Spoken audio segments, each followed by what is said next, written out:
if I told you a story about two cases that were eerily similar but had two completely different outcomes? One case where an individual was shot and killed, and the police officer that did it is now in custody and facing 15 years plus in state prison. The other case, a bunch of police officers got together, went out to a man's house, and shot him dead with an AK-47 to the back of the head. And these police officers were all completely exonerated by the state's Attorney General's office. No, I'm not making this up. This is a true story going on right now today, and I want to talk about it. Hello.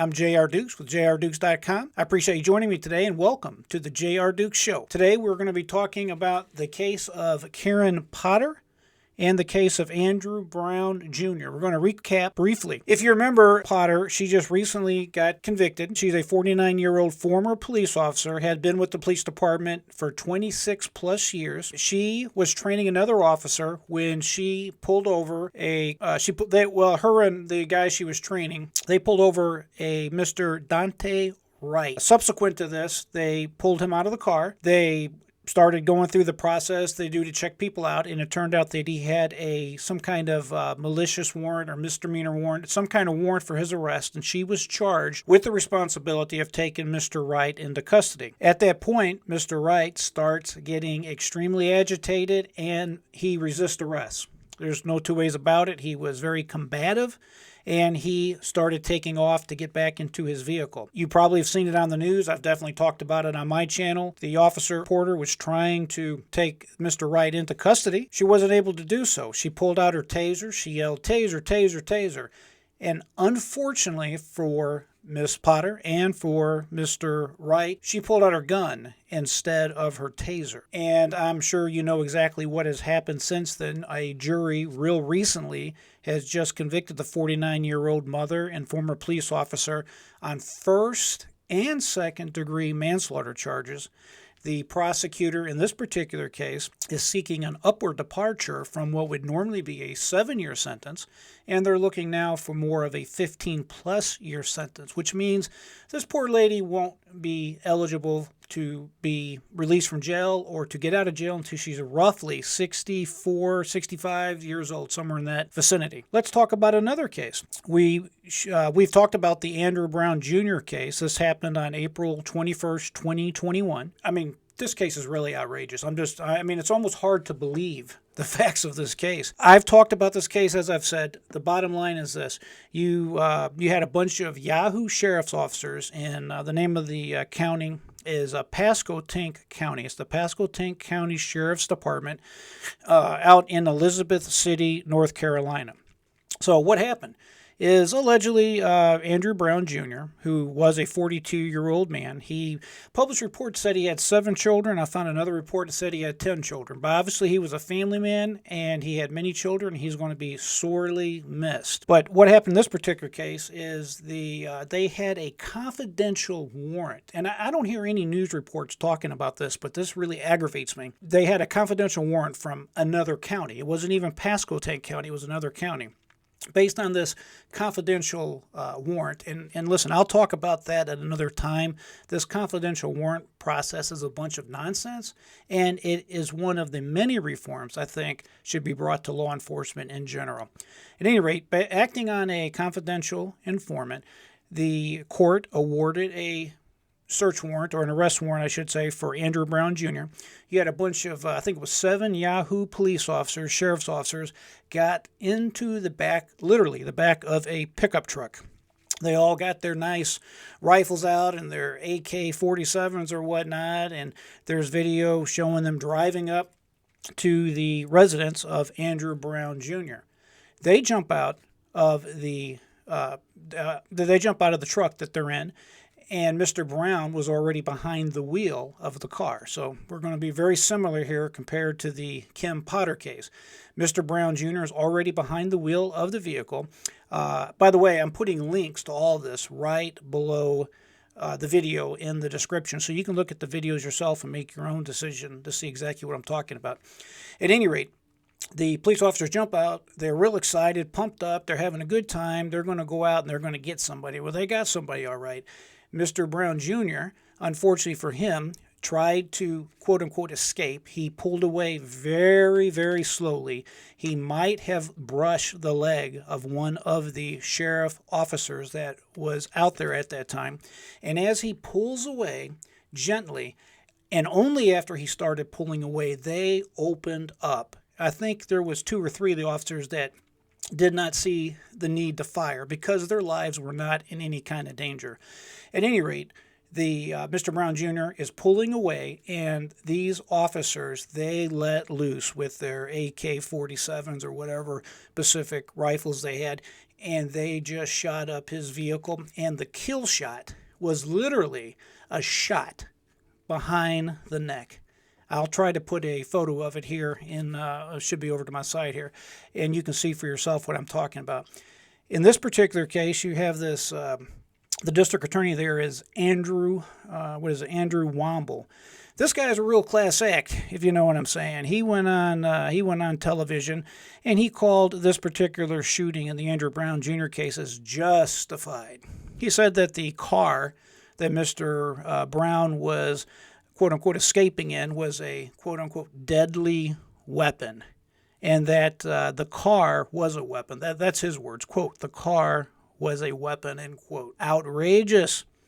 At any rate, he decided that there will not be any kind of charges filed against these particular officers that went out there to do this, and essentially, in my humble opinion, executed Andrew Brown Jr. Very, very sad case.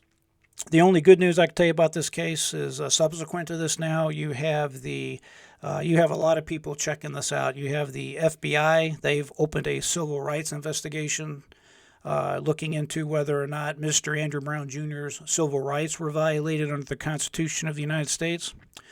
And you also have I believe it was a $30 million lawsuit that has been filed by the family of Mr. Brown Jr., and there are also reports that the police had information ahead of time before they ever went out there to quote-unquote arrest Mr. Brown that in all likelihood he did not have any kind of firearm in his possession.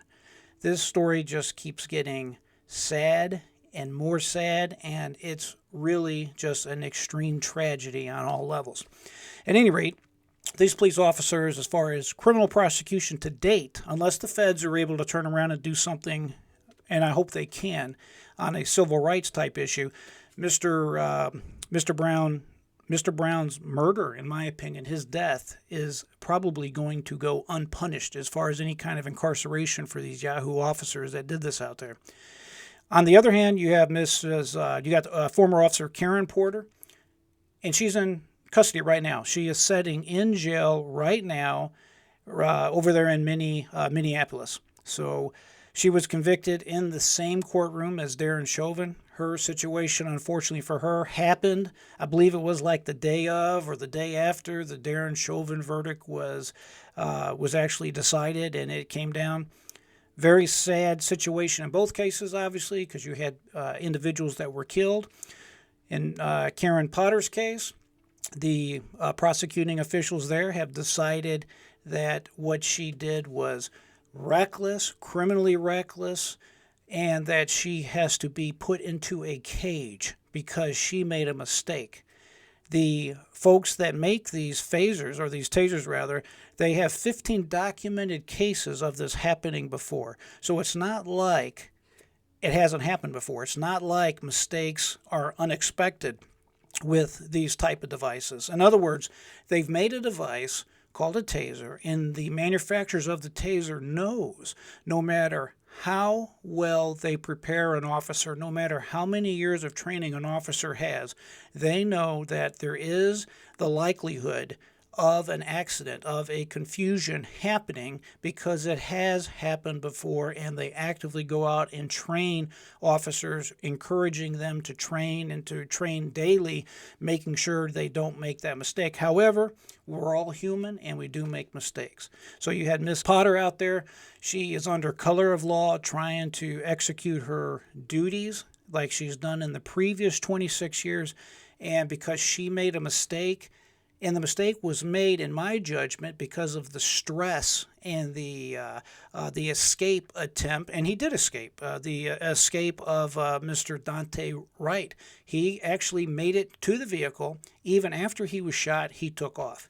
And now Potter has to pay, essentially, with probably 15 years of her life because of her trying to help out the public. And listen, the truth is this. I am not necessarily the biggest police supporter. I'm not anti-police. I'm not one of these people trying to defund the police. I don't believe in that.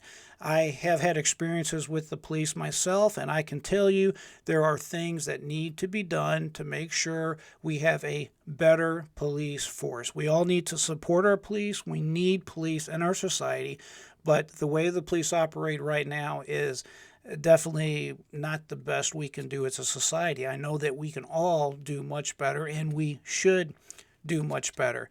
But what happened with Miss Potter, in my opinion, is a miscarriage of justice that is currently going on, and I hope something is done before she spends another day in jail. But unfortunately for Miss Potter, I'm definitely afraid she's going to be spending a considerable amount of time in jail. We just have to hope the judge has wisdom and sees what's going on and makes a decision accordingly.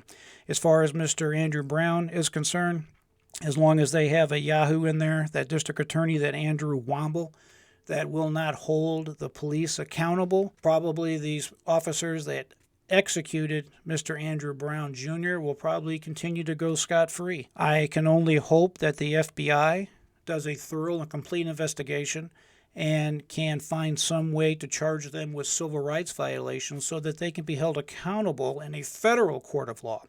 Again, there's no guarantees, but at times the feds are able to do something like that, like they did with Rodney King back in the 90s. If you remember Rodney King, the police officers that beat him, if my recollection is correct, they were acquitted initially, and then you had the Fed step in with civil rights charges, and then they were convicted. And again, I'm not a fan of double jeopardy because that's kind of a double jeopardy, even though it's not. But it is what it is, and something needs to be done about this Andrew Brown killing. Obviously, what a huge disparity. You have vehicles that were involved. You have someone that died. You had officers doing their job. In one case, you had a good cop trying to arrest someone violating the law. Now she's in prison. In the other case, you have, in my opinion, bad police officers that executed a fellow human being, a father of 7 to 10 children, and at this point, none of them are going to be held accountable for their actions. A terrible tragedy, a terrible disparity. We can hope something's done. We can pray about this. We can definitely talk with our neighbors and friends about it and hope that change happens at some point in the future. What are some things that we can take away from these two cases and that we can learn for ourselves? Well, first, I would say that, number one, it's important that we all wake up and we accept the reality that is our criminal justice system. I want to be very clear. I think the American justice system is probably the most fair system that has ever graced the face of the earth. Having said that, it's by far not perfect, as these two cases have demonstrated. We know, number two, that our system of justice is flawed, and number three, we have to reform this one way or the other. I'm not thinking necessarily that me discussing this on the YouTube channel is going to necessarily bring about reform, but you never know. However, my final point is the following, and I would say is the purpose of my channel, and that is I can show you how to protect yourself and your family, your children, your mom, dad, sisters, brothers, neighbors, whatever. You can look at these cases and see how these people got into trouble and learn from these cases what to do and what not to do. For example, in Miss Potter's situation, she is heard on video saying something to the effect of, "I'm going to end up going to prison." That's never a good thing to say because that recording is going to be played in front of a jury, and in the juror's mind they may be thinking, well, she thinks she has some kind of consciousness of guilt, and that might weigh on their mind. Generally speaking, you want to say nothing whenever it comes to any kind of law enforcement official. and again, this is my opinion. I'm not a lawyer. I'm not an attorney. I am not anything other than a person exercising my right to free speech, and that's exactly what I'm doing. I'm sounding the alarm. I want to help you. Having said that, I have worked, I should say, in the legal profession for many years. And what I mean by that is I've had numerous businesses during my entire lifetime. I've been in court for many reasons during my entire lifetime. I've actually worked with other attorneys as basically a paralegal, an assistant, something along that line. So I really know a lot about the way our justice system works here. And it's my goal, it's my hope that I can teach you how to stay out of trouble. And if you're in trouble, how to have the best possible outcome. And I would also add, not to be a victim of basically a false prosecution, a crime or something which you're not responsible for. And it happens. So we're going to be talking about that in later videos. I do appreciate you joining me today. It's always my pleasure to come into your home, to come into your car and talk with you about what's on my mind. I want you to make sure you hit the like button and subscribe to my channel if you haven't done so already, so you can be made aware when my videos do come out. And I do appreciate you being with me today. I want you to always remember to have that free mind and never give up. I am J.R. Dukes.